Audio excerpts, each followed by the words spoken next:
It was a warm spring evening in Charleston, South Carolina. The sun was setting, casting a golden glow over the old oak trees draped in Spanish moss. The breeze carried laughter, excitement, and the scent of magnolia. Tomorrow was supposed to be the happiest day of Emily Carter's life. At 27, Emily was marrying the love of her life, Jason Wells, in a grand garden ceremony. Everything was perfect. The flowers had arrived, the venue was set, and her closest friends were by her side. Her best friend since college, Vanessa Moore, was her maid of honor. The two had shared everything: secrets, heartbreaks, dreams. Vanessa had stood by Emily through it all, or so Emily believed. That night, Emily hosted a private dinner for her bridal party at a local historic inn. It was intimate and elegant. Candles lit up the long table, wine flowed, and laughter echoed off the antique walls. Vanessa sat close to Emily, wearing her signature red lipstick and flashing her perfect smile. No one noticed the way Vanessa's eyes flickered with something dark whenever Emily talked about her future with Jason. Later, Emily stayed behind to talk with Vanessa while everyone else went upstairs. They toasted to friendship and the next chapter in Emily's life. Emily hugged Vanessa tightly before heading to her suite. That was the last time anyone saw her alive. By morning, the bridal suite was eerily silent. The makeup artist knocked at 6:30 a.m., as planned, but no one answered. After several tries, she alerted hotel staff, who opened the door. Emily was found lying face down on the bed, motionless. Her wedding dress still hung beside the window, untouched. Her phone was missing. So was her engagement ring. Detectives were called immediately. Within an hour, yellow tape blocked off the hallway, and the joy of a wedding morning turned into a nightmare. Guests were kept inside the hotel. No one was allowed to leave. Lead investigator Detective Raymond Cole arrived at the scene just before 9 a.m. A tall, weathered man in his 50s, Cole had worked homicide in Charleston for over 2 decades. Known for his patience and razor-sharp intuition, he could read a lie before it was spoken. He stepped into the bridal suite, scanned the room, and took in the details. The bed looked too neatly made around the body. There was no sign of forced entry, no struggle, just Emily, cold and still, with faint bruises around her neck. Strangled, the coroner muttered. Cole nodded. Someone she trusted, he said quietly. He turned to the inn manager. No security cameras? Only at the entrance and back hallway, the manager replied. Not in the rooms. Cole made a mental note. Get me the footage. Every second from last night. Downstairs, guests were whispering. The groom, Jason, was in shock, his tux still in its bag. He kept asking if it was a mistake, if someone could wake him from the dream. Vanessa sat quietly in a corner, dabbing her eyes with a tissue. No one noticed her phone vibrating in her purse. A message flashed on the screen. It's done. Cole began interviews with the bridal party one by one, starting with the makeup artist, then the bridesmaids, then Jason. Everyone claimed Emily had been happy, glowing, full of life. No one could imagine who would hurt her. Then came Vanessa. She spoke softly, her voice breaking. She was my best friend. We talked for hours last night. She said she was nervous but excited. We hugged. I never thought. Cole watched her closely. What time did you leave her room? Just before midnight, she replied. I went straight to my suite. Anyone see you? I don't know. I don't think so. Did she seem upset? Scared? Vanessa shook her head. Number just tired. She asked me to check on her in the morning. Cole nodded. Something about her answers felt rehearsed. He ended the interview and stepped outside. The sun was climbing high, but the air felt heavy. Something didn't sit right. A day that was meant to be filled with love and celebration had turned into a crime scene. Back in his car, Cole reviewed the early witness statements. No signs of robbery, no forced entry, no defensive wounds. A clean kill. That meant planning. That meant motive. He picked up his notepad and scribbled 2 questions. Who would want Emily dead? Who knew exactly when and how to strike? By sundown, Cole would have a list of names, but only one name would stay circled in red. Detective Raymond Cole started his second day on the case early. The city was just waking up when he returned to the historic inn where Emily Carter was murdered. The wedding decorations were still hanging, but no one was celebrating. Flowers wilted under the heat. Chairs sat empty in the garden. a ghost of what should have been. Inside, Cole was focused. He met with the forensics team, who had finished processing Emily's room overnight. The cause of death is confirmed. Manual strangulation, the lead examiner told him. Time of death estimated between 12:30 a.m. and 2 a.m. No drugs or alcohol in her system, but we're still running full toxicology. Any signs of assault? Cole asked. No sexual assault, no signs of a struggle. Her body was placed carefully. It's almost like she didn't even fight back. Trust, Cole murmured. Excuse me? She trusted whoever did this. The forensics lead nodded slowly. Back in his makeshift office at the inn, Cole poured a cup of bitter coffee and reviewed the security footage from the hallway. The camera outside the bridal suite showed only one visitor after 11:30 p.m. Vanessa Moore. Cole hit pause. Timestamp. 11:56 p.m.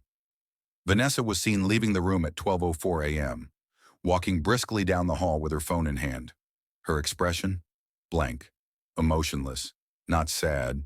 Not upset. Just before midnight, Cole muttered. Exactly what she said. But here's what didn't add up. Vanessa said she stayed in her suite after leaving Emily. Alone. No one could confirm that. No bridesmaid saw her. No staff interacted with her. No calls made from the room phone. Cole asked to see the front desk log. Vanessa's room key card had been used again at 2:42 a.m. He raised an eyebrow. Could be nothing, he said aloud. Could be everything. Later that afternoon, Cole visited Jason Wells. The groom was staying with his parents now, devastated. His eyes were bloodshot, his voice barely above a whisper. She was my world, Jason said. I would have done anything for her. Cole nodded slowly. Was she hiding anything? Trouble at work? Any recent fights with friends or family? Jason hesitated. Nothing serious. Except, what? She had a falling out with her sister last year. Over our engagement. Why? She said her sister was jealous. They barely spoke after that. But Emily never held grudges. What about her friends? She had a small circle. Just us, her family, and Vanessa. Vanessa Moore? Jason nodded. Yeah, they've been close for years.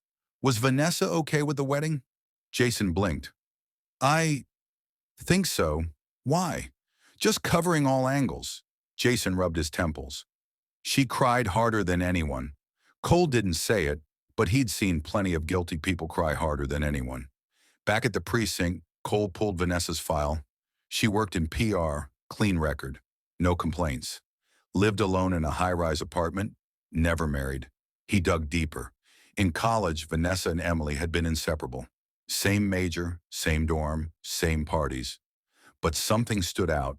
Vanessa had dated Jason first. A short relationship, only 3 months. Nothing serious on paper. But in a journal entry found in Emily's room, dated 2 years ago, Emily wrote, Vanessa said she's fine with me dating Jason, but I can't help feeling like she's not. Cole leaned back. Now that was motive. That evening, Cole went to see Vanessa again. She was staying at a hotel across town, away from the crime scene.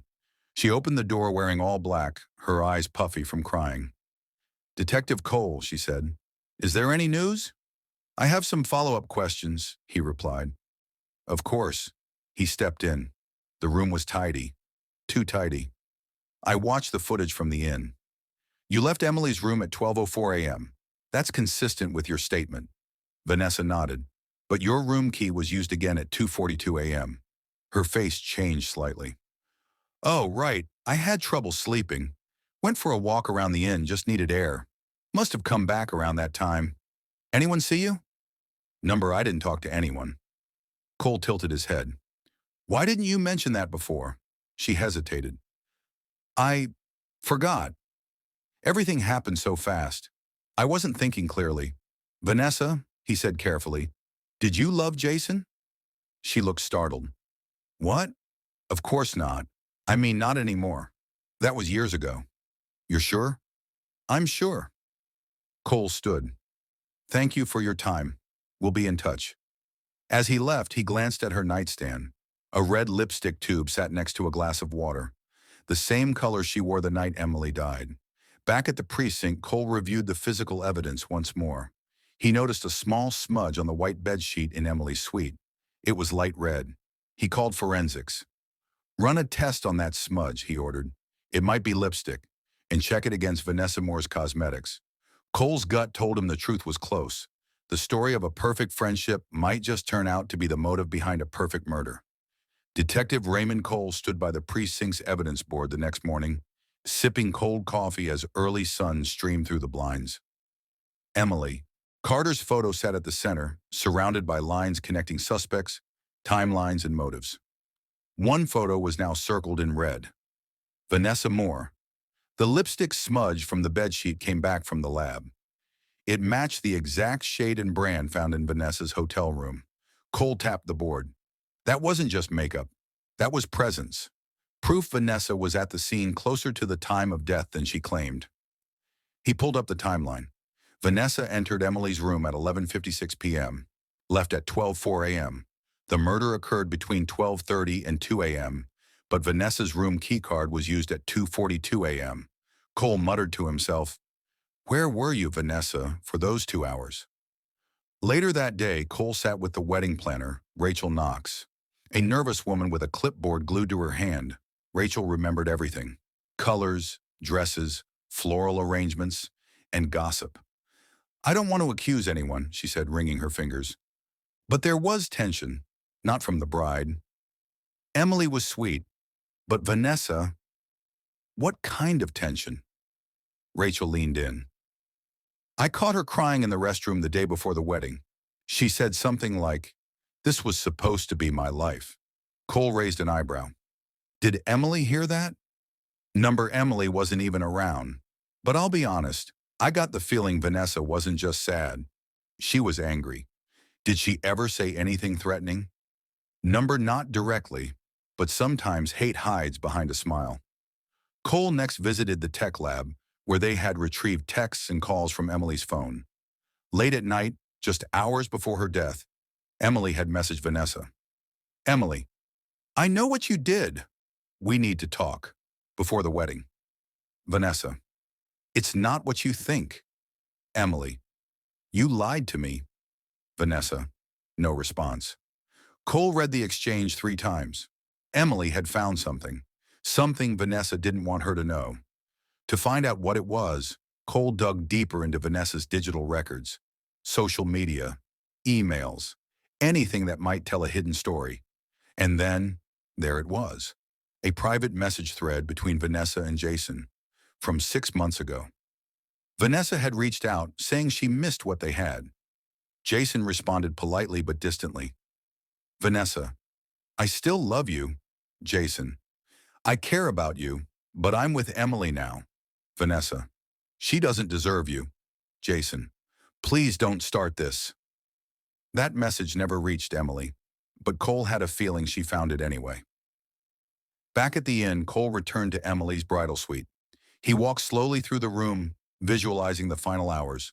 The bed was neatly made except for the pillow where Emily had been found.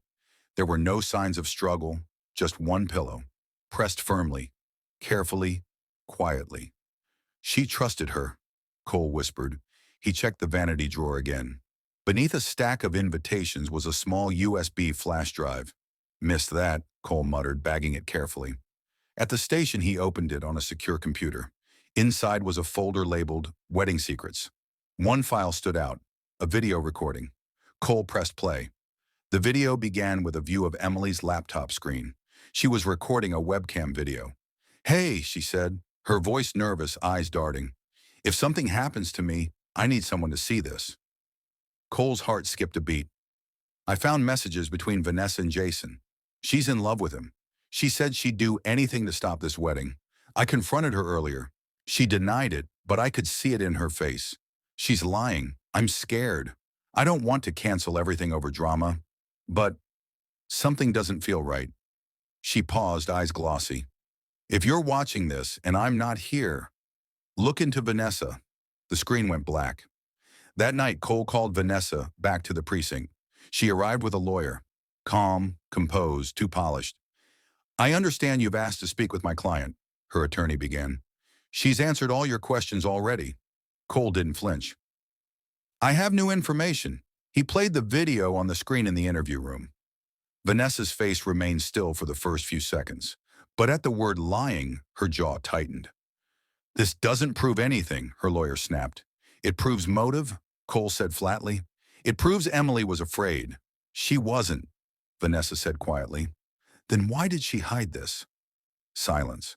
Cole leaned forward. Where were you between 12:15 and 2:40 a.m.? I told you. Walking. Funny, you weren't on any cameras. Her eyes narrowed. Vanessa, he said, voice sharp, you were jealous. You saw Jason slipping away. Emily had everything you wanted, but instead of walking away, you decided to make sure the wedding never happened. Her lawyer slammed a hand on the table. This is over. Unless you have hard evidence, we're done. Cole smiled slightly. Checkmate's coming. Don't leave town. As Vanessa walked out, her mask slipped for just a second. Her eyes locked with Cole's. Cold. Calculating. This wasn't just jealousy. It was obsession, and he was closer than ever to proving it. The morning after his intense meeting with Vanessa, Detective Cole reviewed the case board again. Now it wasn't just a timeline. It was a puzzle with its edges forming. Emily Carter's tragic death had a motive, a suspect, and a hidden trail of emotional betrayal. But what he needed now was proof, concrete, undeniable, and fast. The next step took him back to the reception hall, the same venue where Emily was to have her wedding. It had been shut down temporarily since the murder. Cole walked in alone, his footsteps echoing in the empty hall. He approached the DJ booth. The DJ, Malik, had left early the night of the rehearsal dinner, but maybe he'd seen something. He agreed to meet Cole there. Malik was a laid-back guy with locks and a kind face. But when he heard the name Vanessa, his brow furrowed. Yeah, I remember her. Kept coming to me with song requests that weren't on Emily's playlist. What kind of songs? Malik scrolled through his log on his tablet. She wanted old-school love ballads, stuff that didn't fit the vibe at all. When I said no, she got moody, said the bride wouldn't mind. Cole raised an eyebrow. Did she mention Jason? Only when she asked me to play their old college song. I remember because I said, oh, you and Jason. And she just smiled and said, not anymore. But I was first. Cole jotted that down. There it was again. The possessiveness, the history, the desire to erase Emily from the picture. Back at the precinct, forensics came back with more analysis of the pillow used in the murder. Detective, the tech said, handing him the report, you're going to want to see this. No fingerprints, but traces of foundation makeup and synthetic hair strands. Emily's pillow had been pressed with force by someone who wore makeup. The strands didn't match Emily's hair. They were longer, darker, exactly like Vanessa's extensions. Cole didn't celebrate, but his gut clenched. It was her.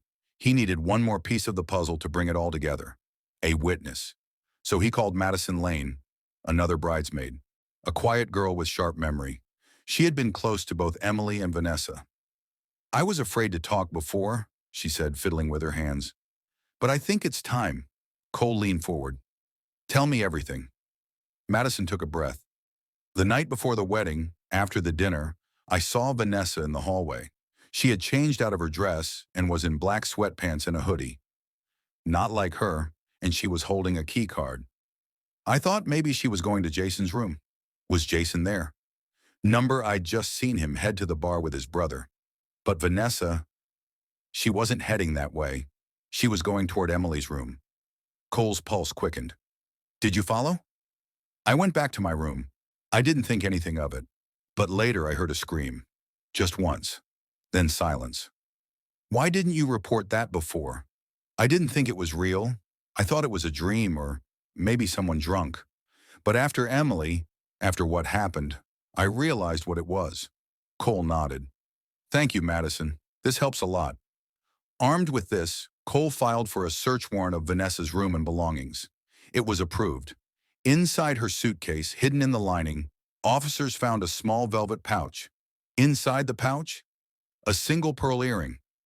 Emily's, part of the custom bridal set gifted to her by her mother, which she wore during the rehearsal dinner. Cole picked it up carefully with tweezers. "Got you," he whispered. Back at the precinct, Cole gathered the evidence and built the full report. Investigation report. Emily Carter homicide victim. Emily Carter. Suspect, Vanessa Moore. Date of death, March 11th, 2025. Motive, romantic jealousy and possessiveness. Previous romantic history with groom Jason Reed. Means, pillow used to suffocate victim. Opportunity, unaccounted time between 12:15 a.m. and 2:40 a.m. Proximity to victim's room. Evidence, lipstick smear matched to Vanessa's brand. Hair fibers on pillow not belonging to victim. Eyewitness testimony placing Vanessa near Emily's room. Text messages revealing confrontation. Emily's video diary identifying fear of Vanessa. Missing earring from victim found in Vanessa's suitcase. Based on the physical evidence, digital communications, witness testimonies, and behavioral profile, Vanessa Moore is charged with first-degree murder in the death of Emily Carter. Cole watched as uniformed officers approached Vanessa's apartment later that evening. She opened the door, expression unreadable. He read her the charges. She didn't cry. She didn't speak. She simply looked away, eyes cold, like the final click of a puzzle piece. The courtroom was silent as Vanessa Moore stood at the defense table, her face perfectly composed. The media called her the bridesmaid killer. Reporters swarmed the courthouse steps.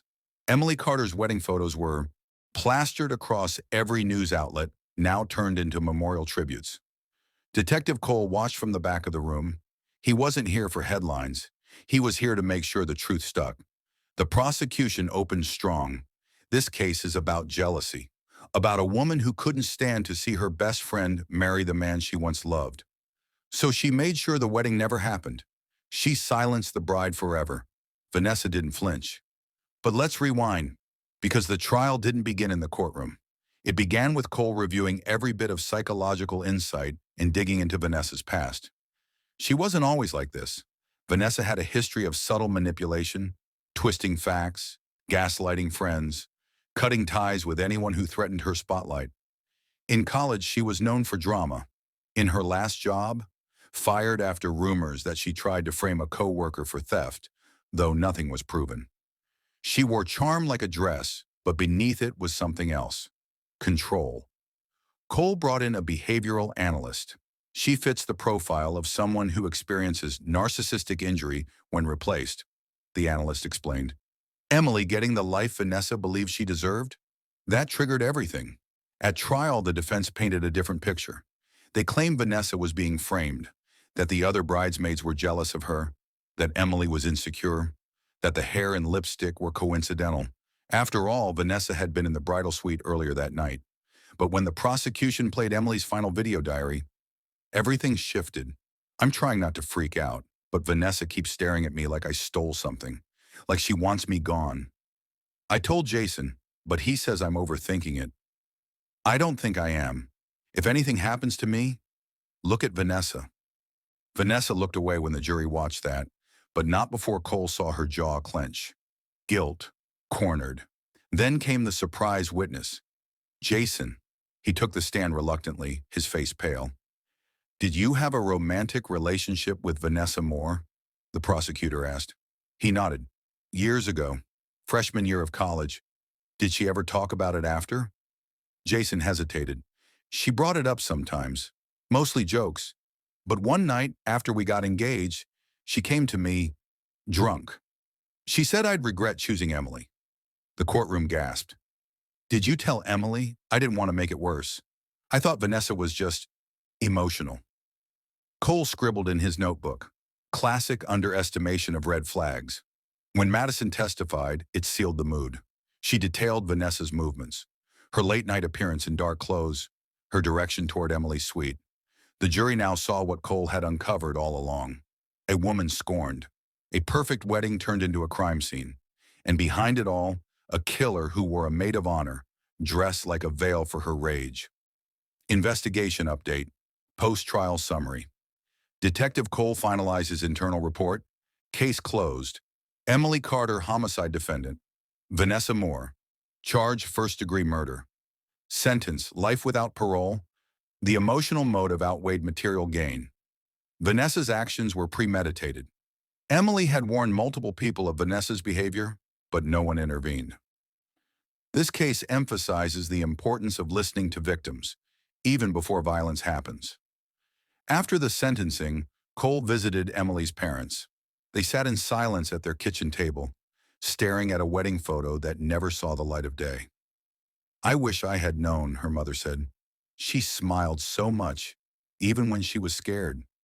Cole didn't offer empty comfort. He simply nodded. "You raised a brave woman," he said. "She left behind the truth, and we listened." That night, Cole went back to his office. He pinned Emily's photo to the corner of the board. Another case closed. But the cost? A life lost, a friendship shattered, a wedding dress never worn, and a truth that could have been buried, if not for the bride who left a clue behind. 3 weeks after the verdict, just when the world started to move on, Detective Cole received a letter. It wasn't mailed. It had been slipped under the door of his office in a plain white envelope. No name, no stamp. Just his name typed neatly on the front, Detective Cole. Inside was a photo. Emily and Vanessa, arms around each other at a college party. Behind them was a man Cole didn't recognize. Tall, pale, wearing a black hoodie, half shadowed in the background. On the back of the photo was a message written in bold black ink. "You missed one." Cole felt a chill crawl up his spine. He stared at the photo again, then pulled out the college files. He remembered Vanessa had briefly mentioned an ex-boyfriend, a controlling one. She never named him. Cole called the analyst again. "If Vanessa is a manipulator, she might not have worked alone," he said. "She could have been the face, but someone else might have helped with the details. Breaking in, slipping the sleeping pills into Emily's tea, moving the body."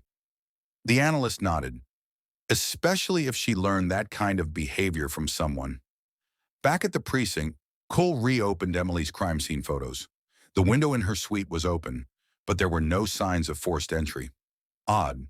Also, the back door of the hotel had a broken camera that no one thought much of at the time. Cole made some calls, requested surveillance from a block away. Hotel guests had taken photos on the night of the rehearsal dinner. He went through dozens. Then he found it. A photo of the bridal suite balcony. At the far edge, just for a second, a blurry figure in a hoodie climbing down a trellis. Not Vanessa. Too tall, too broad, too confident. Cole ran the photo through facial recognition. No match. So he dug deeper, into Vanessa's past. And that's when he found Travis Kent, a forgotten name on an old college police report. Vanessa had filed a stalking complaint years ago. No charges, just a warning. Travis disappeared after that, but now he was back, and maybe he'd never really left. Cole drove to Vanessa's hometown and interviewed her old neighbors. One, an elderly woman named Mrs. Henley, remembered Travis. "That boy was always around," she said. "Always watching. Gave me the creeps. Did they date?" Cole asked. She shook her head. "She said he loved her, but she only kept him close when she needed him. Used him." Cole's mind raced. "Do you know where he is now?" "No idea. But if he's still obsessed, he's watching. Always watching." Cole checked Vanessa's prison calls. Most were monitored and clean, but one stood out. No words, just breathing. And one sentence whispered in a deep voice before the line cut off. "She wasn't alone when she died." Cole assembled a new task force, a quiet one. No press. He posted Travis's photo to every federal agency. They found him, living under a fake name in Arizona, working as a night janitor at a truck stop. When they brought him in, he was calm. "I didn't kill anyone," Travis said. "I just helped her sleep." "You were there," Cole said. Travis smirked. "She said it was a prank. I'd done worse for her before." With Travis in custody, Cole returned to the scene one last time. The bridal suite. The walls still echoed the tragedy, but this time he noticed a small mark. Under the dresser, a line of black ink. He pulled the dresser aside and found it. A final message carved lightly into the wall, likely by Emily. "Not just her, he's here too." Updated investigation report. Emily Carter case. New suspect, Travis Kent. Connection, former stalker and manipulator, tied to Vanessa Moore. Role, accessory to murder, helped incapacitate victim, witnessed the crime, current status, charge, awaiting trial. Vanessa manipulated Travis into helping her get back at Emily. Travis admitted to spiking Emily's tea and helping Vanessa move the body. New evidence confirms this was a joint effort, not a solo act. Emily's final message led to the second arrest. As Cole left the hotel suite that day, he looked at the sun setting over the city. Justice wasn't always swift, and sometimes it took a whisper in the wall, a blurry photo, and a voice on the line to finish the story. But this one was almost complete. Almost. The courtroom was packed again, but this time, not for Vanessa. This time, it was Travis Kent who sat at the defense table. He looked smaller now, no hoodie, just a prison jumpsuit and handcuffs. His face was pale, tired, and blank. But his eyes, Detective Cole noticed, still scanned the room constantly, watching, always watching. Vanessa had betrayed him too. Prosecution's opening statement. Ladies and gentlemen, you have heard of puppets and masters. In this case, both the puppet and the master are sitting behind bars.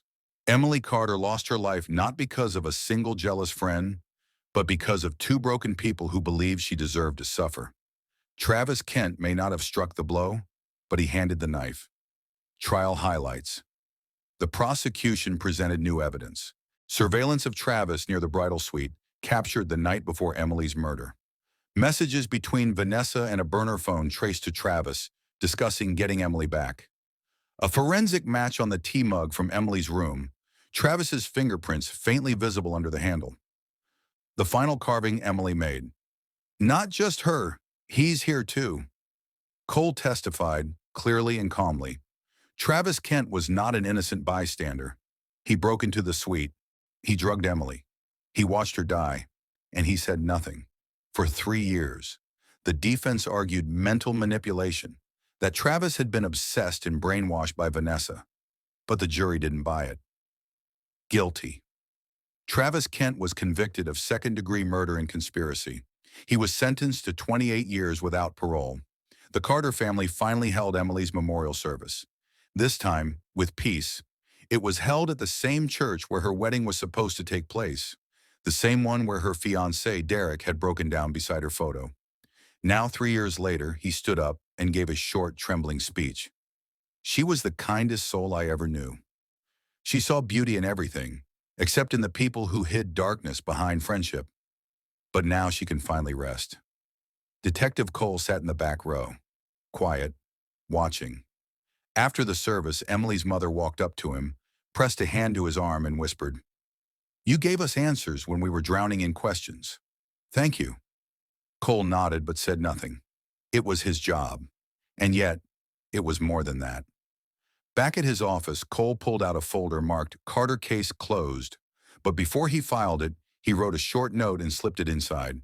Justice takes time, but silence always speaks, eventually. He closed the folder, locked it, and let the ghost of Emily Carter finally go. Final investigation. Summary: Emily Carter, murder victim, Emily Grace. Carter, date of incident, April 18th. Location, Hillridge Grand Hotel, California. Cause of death, blunt force trauma to the head. Manner of death, homicide. Vanessa Moore, best friend, maid of honor, and mastermind. Convicted of first-degree murder. Travis Kent, accomplice, ex-stalker, manipulated participant. Convicted of second-degree murder. Jealousy, obsession, and long-harbored resentment over perceived betrayal and success. Case officially closed. Both defendants convicted and sentenced. All supporting evidence stored with California State Criminal Archives. Victims' family compensated through victim support programs.